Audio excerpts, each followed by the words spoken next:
गोड, खूप आंबट आणि खूप झणझणीत पदार्थ खाताय का आणि सोबत गोळ्या औषधं पण घेताय, तर हे रील तुमच्यासाठी आहे.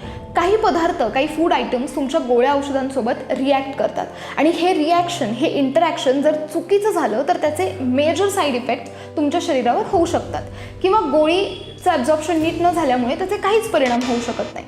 तर दोन्ही सिच्युएशन्समध्ये तुम्ही लूज ठरता. त्यामुळे काय करायचं, जर तुम्ही कोणत्या गोळ्या औषधं घेत असाल तर खूप आंबट, खूप खारट, खूप तिखट पदार्थ, खूप गोड पदार्थ खाणं टाळा. सोबतच जर तुम्हाला डायबिटीस असेल आणि तुम्ही डायबिटीसच्या गोळ्या घेत असाल, पण गोळ्या आहेत, माझी डायबिटीस माझं शुगर कंट्रोलमध्ये राहील म्हणून जर खूप गोड पदार्थ खाल्ले तर तुमचं शुगर स्पाईक होऊ शकतं. त्यामुळे जितकं महत्त्वाचं तुमच्या गोळ्यांचे टायमिंग्स आहेत, डोसेज आहेत, तितकेच महत्त्वाचं आहे तुमचं लाईफस्टाईल, तुमचं डाएट. त्यामुळे गोळ्या घेताय म्हणून पूर्णपणे गोळ्यांवर रिलाय करू नका. तुमचं डाएट आणि तुमचे फूड हॅबिट्स पण अकॉर्डिंगली चांगलेच ठेवा.